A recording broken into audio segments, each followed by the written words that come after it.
বস, কালকে পিৎজা কেমন ছিল? জোশ জোশ। আজকেও হবে নাকি? চলেন, আমি ম্যানেজ করছি। দেখেন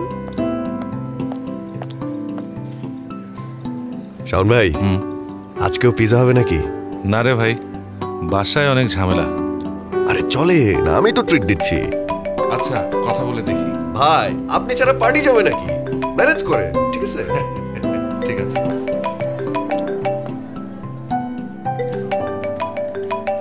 হ্যাঁ মা, বলো। দুপুরে খেয়েছিস বাবা? কেন? না মানে বলছিলাম যে মা একটু তাড়াতাড়ি বলো। রাতে কি তুই বাসায় খাবি আজ? আচ্ছা, সেটা এখন কি করে বলি বলো তো? মা রাখি, কাজের অনেক প্রেশার। হ্যাঁ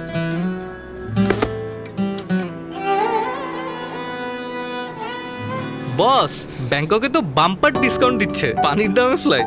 যাবেন নাকি? চলেন, আই হ্যাভ নো প্রবলেম। আপনি তাহলে একটু তৌফিক ভাইকে বলেন না। তৌফিক ভাইরে ম্যানেজ করার দায়িত্ব আমার। উনি গেলে হ্যাপি মজা হবে। অফার কিন্তু শেষ হয়ে যাবে বস। হ্যাঁ বলো। হ্যালো বাবা। হ্যাঁ মামুনি। তুমি কি করো? আমি তোমার ফোনের জন্য অপেক্ষা করি। তুমি খেয়েছো? আমি তো খেয়েছি, তুমি খেয়েছো? হ্যাঁ, আমি সে কখন খেয়েছি। আচ্ছা বাবা, বলো তো আমি মাকে কি সারপ্রাইজ দেব? তোমার যেটা পছন্দ তুমি সেটা সারপ্রাইজ দিবে বাবা।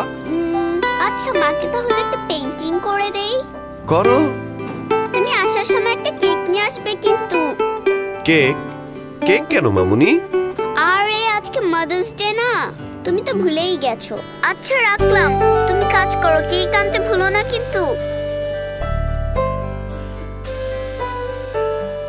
কখনো পড়বে মনে মাকে মধুর সময় ছেলে। মায়ের সাথে আমাদের সম্পর্কটা সবার থেকে আলাদা, তাই আমরা কথাও বলি ভাবনা চিন্তা ছাড়া, একদম আলাদা একটা ভাষায়। কিন্তু কখনো কখনো মায়েরও তো ইচ্ছে করে আমাদের মুখে মধুর কিছু শুনতে।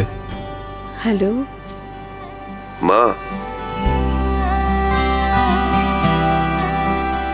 মুড়ি ঘন্ট রান্না করতে পারবে? অনেকদিন খাইনি।